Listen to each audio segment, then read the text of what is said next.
오늘 은혜 받으실 말씀은 사도행전 26장 1절부터 23절까지 말씀입니다. 사도행전 26장 1절부터 23절까지 말씀입니다. 교독하겠습니다. 아그리빠가 바울에게 이르되 너를 위하여 말하기를 내가 허락하노라 하니 이에 바울이 손을 들어 변명하되 아그리빠 왕이여, 유대인이 고발하는 모든 일을 오늘 당신 앞에서 변명하게 된 것을 다행히 여기나이다. 특히 당신이 유대인의 모든 풍속과 문제를 아심이니이다.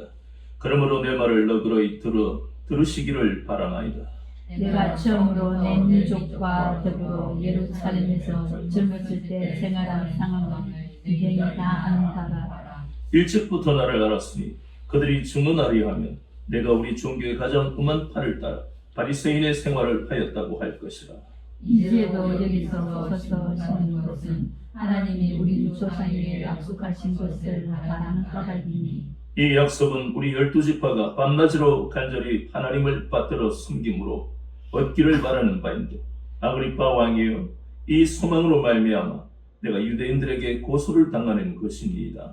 당신들은 하나님이 죽은 사람을 살리심을 어찌하여 못 믿을 것으로 여기나이까. 나도 나사렛 예수의 이름을 대적하여 많은 일을 행하여야 될 줄 스스로 생각하고 예루살렘에서 이름을 행하여 제사장들에게 권한을 받아가지고 많은 성도를 오게 받으며 또 주일 때 내가 찬성 투표를 하였고 또 모든 회당에서 여러 번 형벌하여 강제로 모독하는 말을 하게 하고 그들에 대하여 심히 격분하여 외국 성에까지 가서 박해하였고 이 일로 제사장들의 권한과 미입을 받고 다메섹으로 갔나이다. 왕이여, 정오가 되어 길에서 보니 하늘로부터 해보다 더 밝은 빛이 나고 내 동료들을 불러 비추는지라. 우리가 다 땅에 엎드러지매 내가 소리를 들으니 히브리 말로 이르되 사울아 사울아 내가 어찌하여 나를 박해하느냐. 같이 죄를 뒷바라지를 하니까 내게 곧 생명이니라. 내가 대답하되 주님 누구시니까? 주께서 이르시되 나는 내가 박해하는 예수라. 일어나 너의 발로 서라. 내가 내게 나타난 것은 곧 내가 나라를 본 일과 항상 내가 내게 나타날 일을 그로 종과 정의를 삼으려 함이니 이스라엘과 이방인들에게 내가 너를 구원하여 그들에게 보내어 그 눈을 뜨게 하여 어둠에서 빛으로 사탄의 권세에서 하나님께로 돌아오게 하고 세상과 나를 믿어 거룩하게 된 무리 가운데서 기업을 얻게 하려 하였다.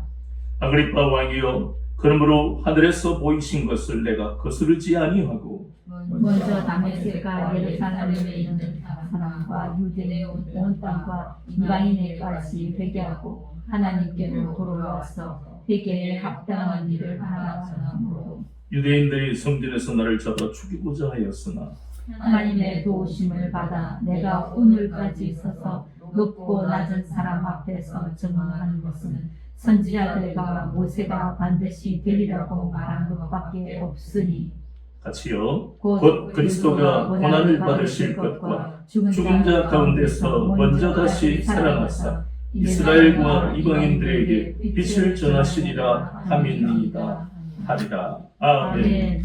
오늘은 사도행전 26장 1절부터 23절 본문을 통해 너를 이방의 빛으로 삼아 하는 제목으로 24번째 시간 같이 은혜를 받겠습니다. 본문을 우리가 읽어보니까 앞에서 계속 진행된 것이 바로 헤롯 아그리빠 2세 왕이 이제 로마 총독 베스토의 요청으로 여러 가지 신문을 하면서 거기서 그들이 바라는 것은 오직 한 가지죠.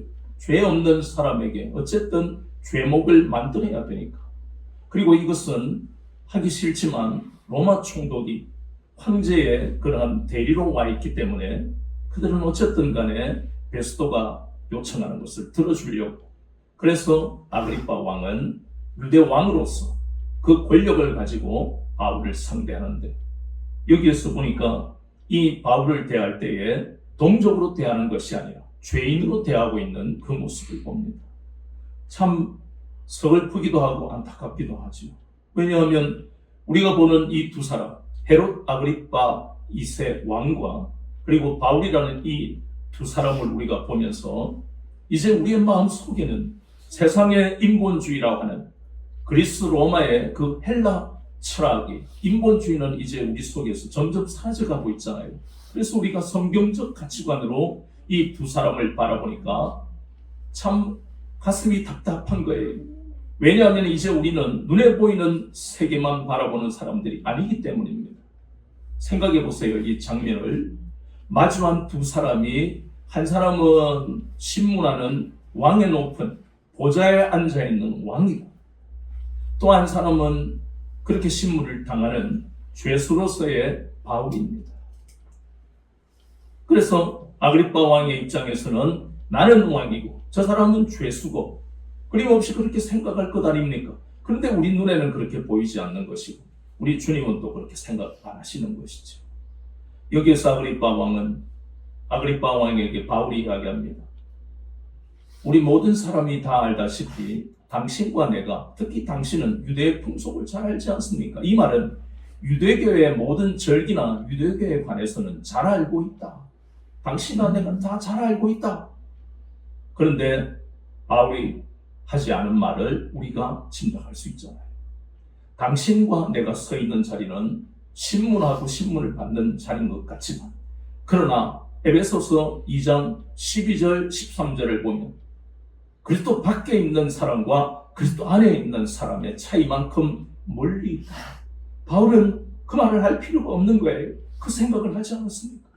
에베소서 2장 13절에는 그리스도 안에 있는 사람, 그것은 자기 노력으로 된 게 아니에요. 똑같이 그 말이 참 많은 것을 생각하잖아요.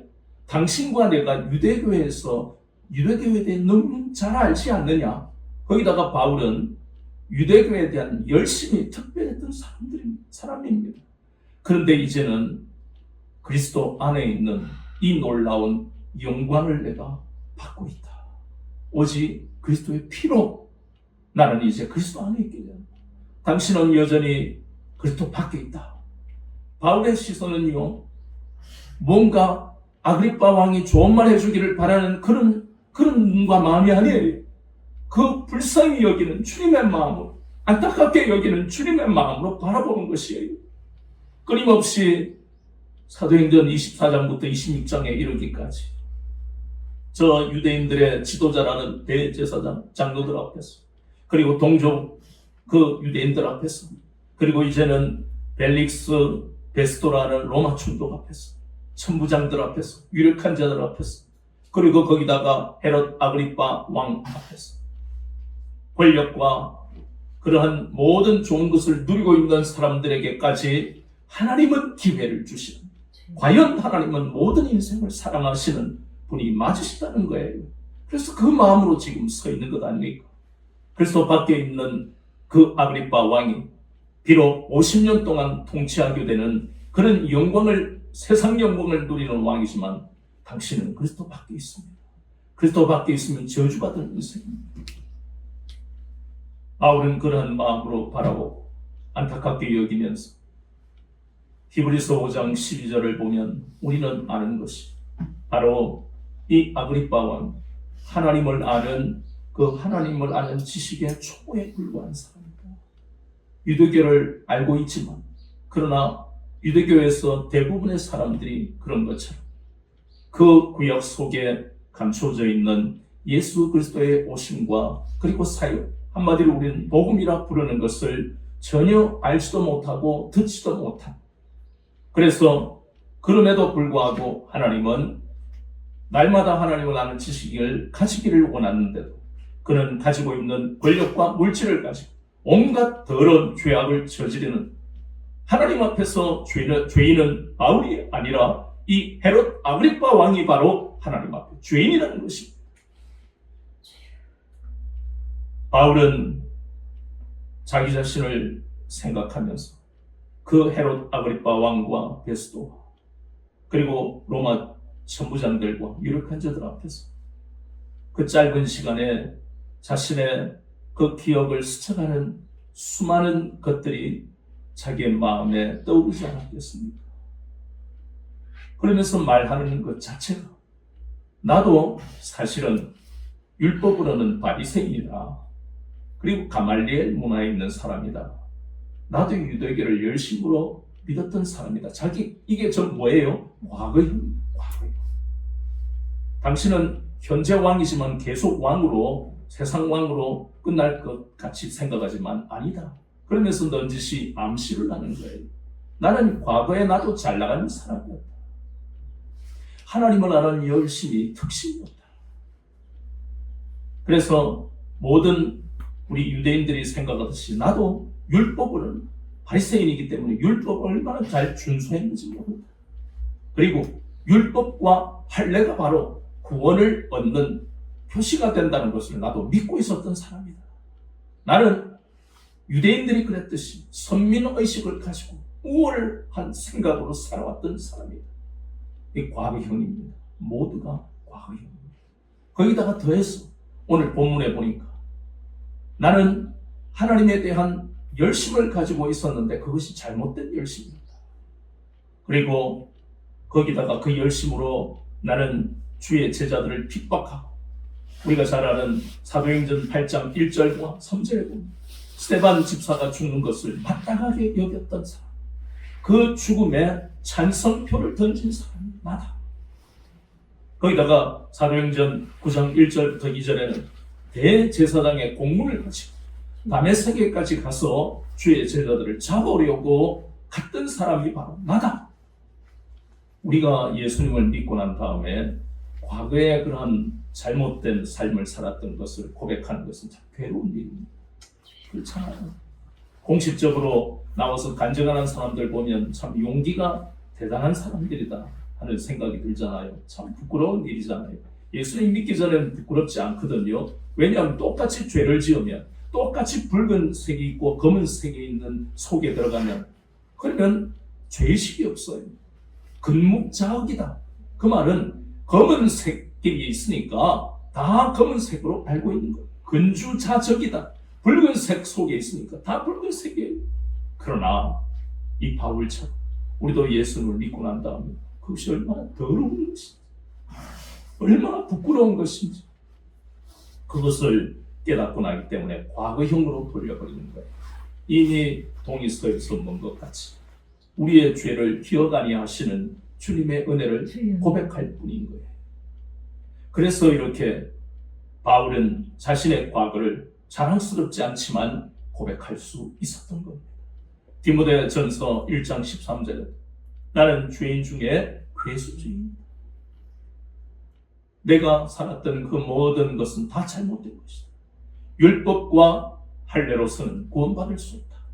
한번 볼까요? 바울 서신에 보면 그 말씀이 로마서부터 우리가 잠깐 보면 로마서 3장 28절 29절에 그러므로 사람이 의롭다 하심을 얻는 것은 율법의 행위에 있지 않고 믿음으로 되는 줄 우리가 인정하고 하나님은 다만 유대인의 하나님이시며 또한 이방인의 하나님은 아니시며 진실로 이방인의 하나님도 되시느니라.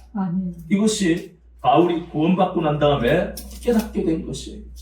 그리고 갈라디아서에도 갈라디아서 3장 23절, 24절, 25절에 믿음이 오기 전에 우리는 율법 아래 매인받고 계시될 믿음의 때까지 갇혔느니라.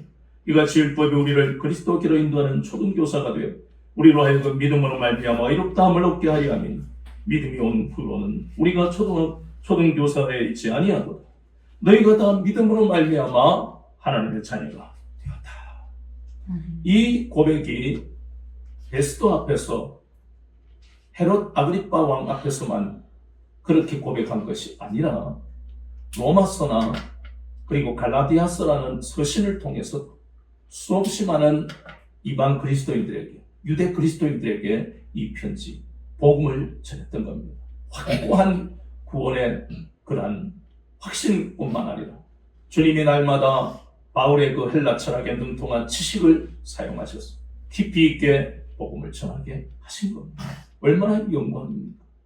자신은 이렇게 율법과 복음에 대한 것을 분명하게 구분하고 율법이 버려야 될 것이라는 것은 아니다. 그 율법을 완성하고 그 율법 속에 감추어진 복음을 통해 율법이 완성되는 것을 내가 알려주기를 원한다.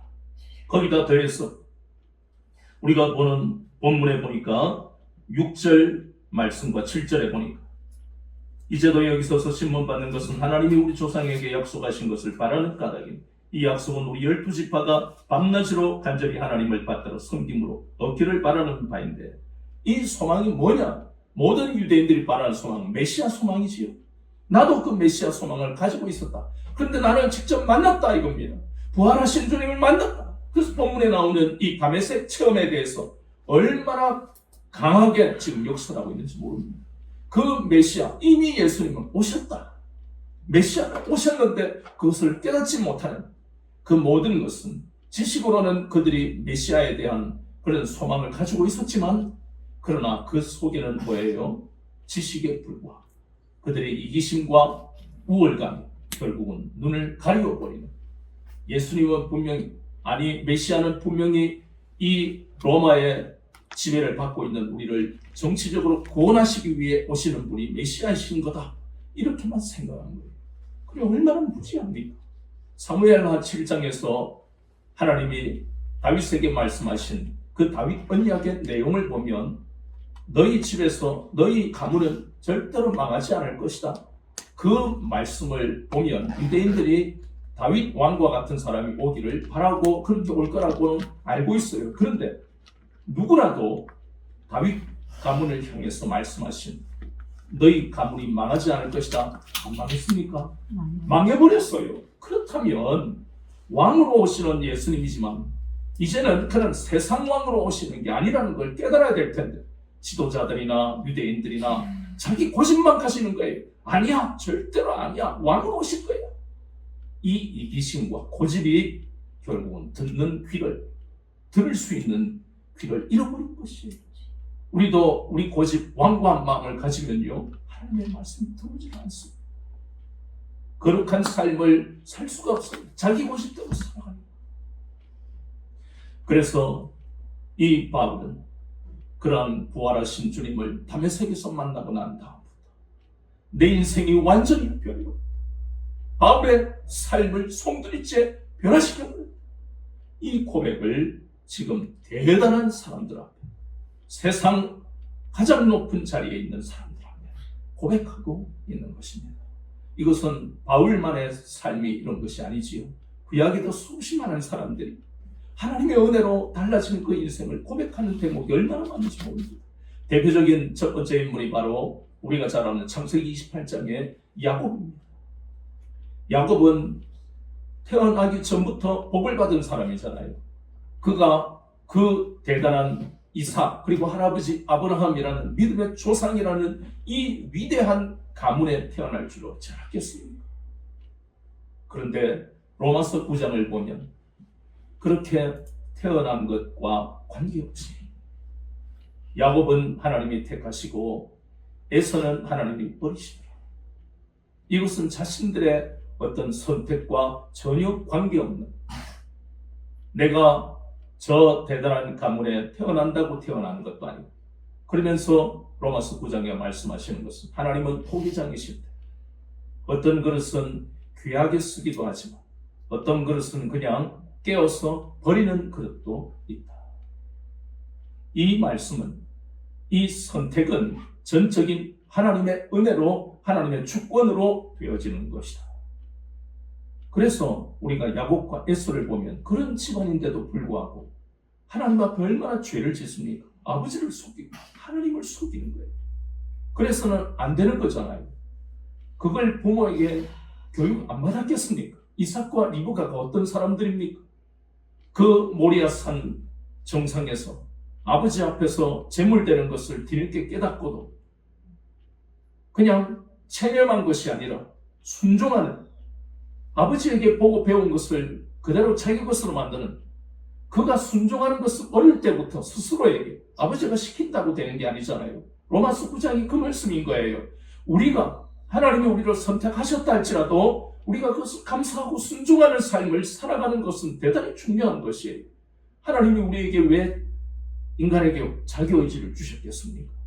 부르셨지만 싫다고 하면 그만인 거예요. 그래서 성경에는 어떤 사람은 하나님이 택하셨는데도 불구하고 불행하게 결국은 멸망의 길로 가는 사람들이 얼마나 많이 나옵니까? 이삭은 순종했잖아요. 그랬던 그 이삭, 그 이삭을 아버지로 둔 야곱입니다. 리브가 더 보세요. 어머니와 오빠가 너 한 일주일이나 한 달이라도 있다 가라. 이제 가면 언제 만나느냐 하는데 어머니, 오빠, 나는 지금 가겠나이다. 이 리브가도요, 남자, 여자 이삭이랑 마찬가지 순종했던 사람, 하나님 앞에 엄청난 순종을 보였던 아버지와 어머니를 둔 아들들이 야곱과 에서입니다. 그런데 그들이 사는 삶은 부모와 전혀 관계없는 삶을 그 형제들이 살았다는 겁니다. 창세기 28장은 우리가 어떤 부모의 영향으로 구원받는 것이 아니라 영적 분위기는 축복이지요. 그러나 결국 단독으로 하나님을 만나지 않고서는 구원의 역사는 일어나지 않는다는 것을 철저하게 깨닫게 하시는 거예요. 누구나 가문과 관계없이 하나님을 만나기만 하면 구원받고 새로운 삶을 살게 된다는 것을 창세기 28장은 우리에게 말씀하십니다. 아멘. 베델에서 만난 그 하나님으로 인해서 야곱의 인생 완전히 변해버렸잖아요. 물론 잘못된 삶을 살았다. 그 삶에 대한 연단은 20년 동안 받았지만 그러나 그것은 모두 자신의 삶에 축복으로 오시는 하나님으로 인해서 부유한 삶을 살게 하시기 위한 훈련이기 때문에 저주받은 게 아니잖아요. 출애굽기 3장도 마찬가지입니다. 믿음의 열정이 대단했던 한 사람 모세를 우리는 알고 있습니다. 자기 민족을 위해서 바로의 그 동생이 공주의 아들이라는 세상 영광, 부귀를 포기했던 열정이, 믿음의 열정이 넘치는 사람입니다. 그러나 하나님은 그 믿음을 아십니다. 아시지만 하나님은 그를 다시 40년 동안 연단하십니다.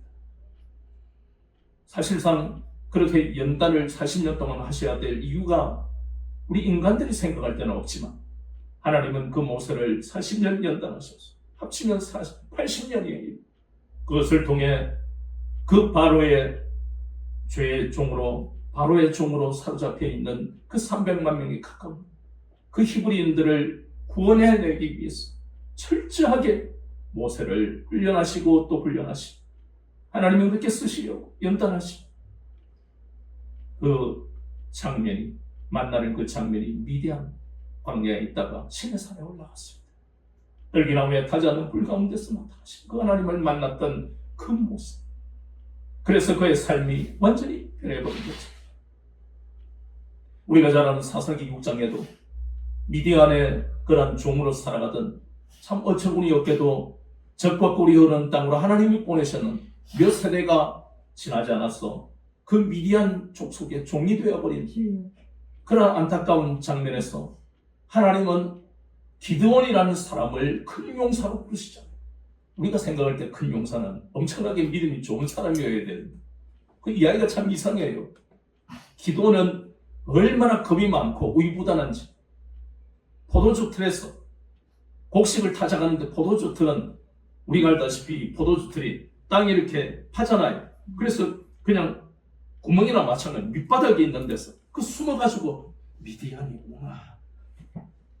세상 천지에 그런 사람을 하나님이 사사기 6장에 보면 너는 내가 큰 용사로 불렀다. 기가 막히지만 기도원 생각할 때는 기가 막히고 내가 무슨 큰 용사, 내가 내 스스로를 생각해도 부끄러움 치겠는데 큰 용사로 부르셨다는 것은 연단을 통해서 큰 용사로 하나님이 쓰시는 거예요. 믿음의 단련을 통해서 마침내 하나님이 미디안 족속을 물리치게 하시는, 하나님을 만나면 그 과거의 삶이 어떠하든지 간에 하나님은 이렇게 그의 삶이 완전히 달라지는 놀라운 변화를 허락하시는 겁니다. 이 바울이 바로 그 고백을 하는 거예요. 내가 저 야곱이나 모세나 그리고 기드온처럼 나는 과거의 삶이 잘못된 열심을 가지고 살았다. 그래서 주의 제자들을 핍박하는 것이, 그것이 하나님이 기뻐하시는 일인 줄 알았다. 나는 율법을 준수를 잘하고 있으니까, 학문도 높으니까, 그래서 이런 오만한 마음을 가지고 살았던 인생입니다. 그런데 다메섹을 통해서 예수님을 만나고 난 다음에 내 삶이 완전히 변해버린 것이다. 그것이 빌립보 3장에 나오는 고백이죠. 그가 예수님을 아는 지식을 가장 고상하다고 여길 정도, 그는 세상에 있는 학문에 얼마나 능통한 사람인지 모릅니다. 그리스 로마의 그 헬라 철학에 깊이가 있었고, 또 바리새인이니까 얼마나 말씀의 구약에 깊이가 있었겠습니까? 그럼에도 불구하고 그 모든 것을 배설물로 여길 수 있는 것은 오직 한 가지, 예수님을 만났기 때문에. 어떤 사람은 20년을 연단받기도 하고 어떤 사람은 40년을 연단받기도 하지만 어쨌든 간에 중요한 것은 이 바울이나 또 구약에 나오는 많은 인물들처럼 결국 하나님을 만나고 예수님을 만나고 난 다음에 삶은 완전히 변화하게 되어 있다는 겁니다. 이것이 성경에서 약속하는 겁니다. 과거에 기드온처럼 요약하고 겁이 많은 사람은 용사로 변화시켜 주실 것이고, 야곱처럼 머리는 좋은데 잔머리나 돌리고 거짓말이나 하는 사람은 그 머리 그대로 하나님이 지혜와 명철을 주셔서 많은 일을 하게 하실 것이고, 하나님이 하시는 일은 모두가 복된 삶을 살아가게 하시는 공통점이 있습니다.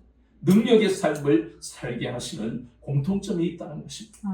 그러나 가장 중요한 것은 개인이 그러한 복을 받는 삶을 살지만 하나님 부르시는 뜻에는 그것이 첫 번째가 아닙니다. 우리 모두에게 권력과 물질을 다 주십니다. 예수 믿으면 과거의 가난이 없어집니다. 중요한 것은 그것이 첫 번째가 아닙니다. 바울을 부르시고 우리를 부르신 그 뜻, 우리의 삶을, 바울의 삶을 송두리째 변화시켜 버리시는 가장 큰 중요한 이유는 증인의 삶을 살게 하시는 데에 그 뜻이 있는 것입니다. 우리가 지금 보고 있는 이방의 빛으로 사는 증인의 삶을 살게 하시는 것이 하나님이 우리를 택하시고 부르신 뜻입니다. 증인이 뭐냐? 이걸 국어사전에 찾아보면요, 이 법정에서 판사가 누구누구 증인 나오시오 이러면 탁 나오면, 손을 드시오 이러면, 미국에서는 성경에다 손을 얹지요. 그럼 다 손을 들고 선서를 하게 합니다. 나는 내가 보고 들은 것을 그대로 전하기로 선서합니다. 선서 끝. 이게 증인입니다. 자기가 보고 들은 것을 이야기합니다. 만약에 자기가 보고 들은 것을 그대로 이야기 안 하면 이건 죄를 짓기 때문에 뭐라고요? 위증죄라고 해서 이 범법 행위가 됩니다. 징역형을 살 수 있어요. 그런데 성경에서 말씀하는 이 증인의 의미는 거기에 더해서 또 차원이 또 다르지요. 보고 들은 것을 전하는 것은 말할 것도 없거니와, 주님이 우리에게 증인의 삶을 살게 하시는 이 증인의 의미는 고린도후서 5장 17절에서 19절까지의 말씀의 의미, 바로 뭡니까? 증인은 화목의 직분을 감당하는 사람이 증인이다. 보고 들은 것을 말하는 것뿐만 아니라 거기서 끝나는 것이 아니라 바로 하나님과 세상을 화목하게 하는 직분. 참 어렵지요? 참 어렵습니다. 명절이나 혹은 평소에 부모님이나 시가집에 갔을 때 그 사람들은 모두가 헤롯 아그리파 왕이나 베스도 같은 사람들이에요. 그리스도 밖에 있기 때문에 그들의 생각과 말하는 것, 행동하는 것은 당연히 다른 사람을 아프게 하는 것들이에요.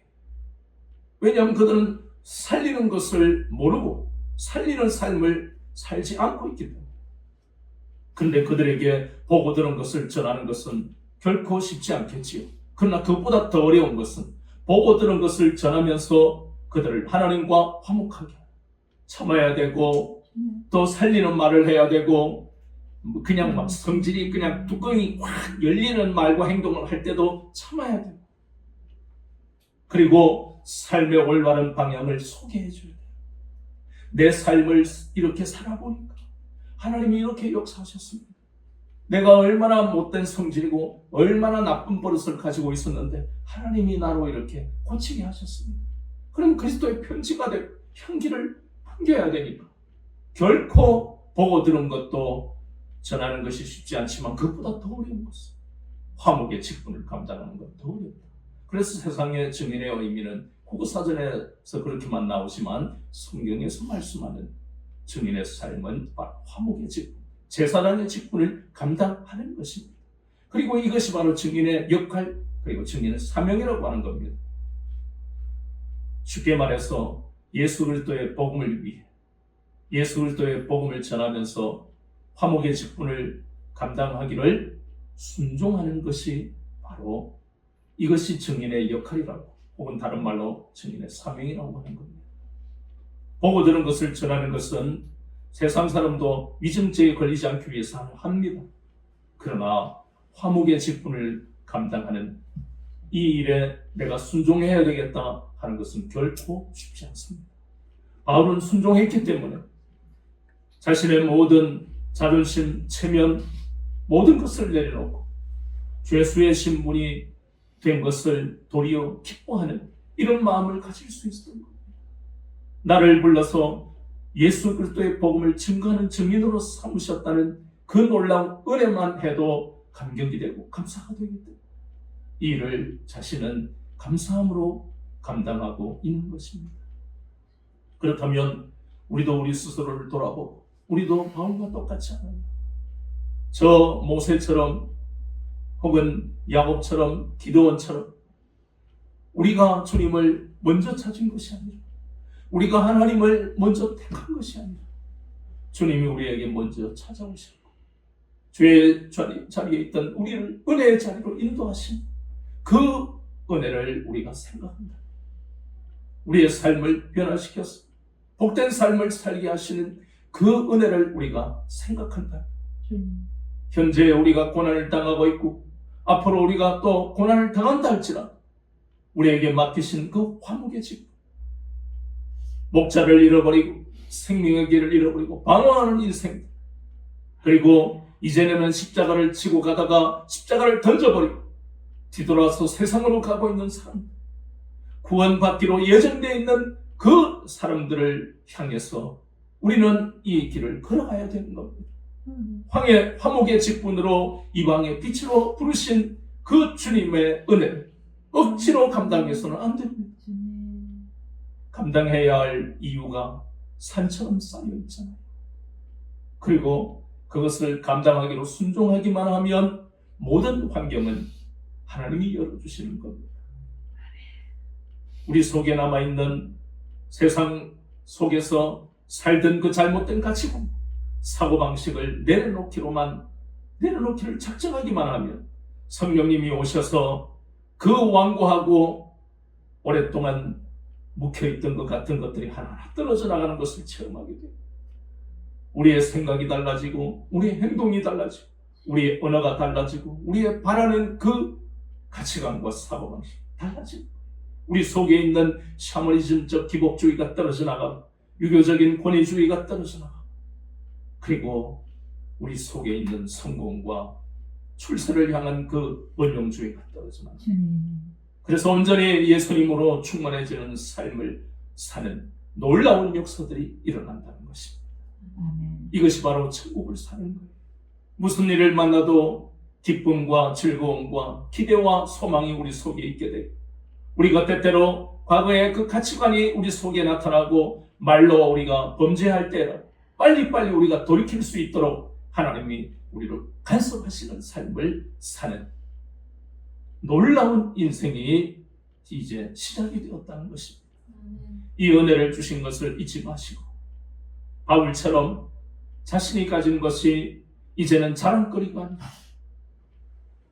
이방에 나아가서 구원받기로 예정되어 있는 영혼들을 향해서 하나님이 이제는 더 능력 있게 쓰실 놀라운 도구들이 되게 하시는 것을 기대하면서 가는 거죠. 저와 여러분도 이제 증인으로 부르신 삶을 억지로 가는 감당하게 하실 놀라운 하나님의 은혜를 기대하면서 가는 여러분들의 삶이 되시기를 주 예수 그리스도 이름으로 축원합니다.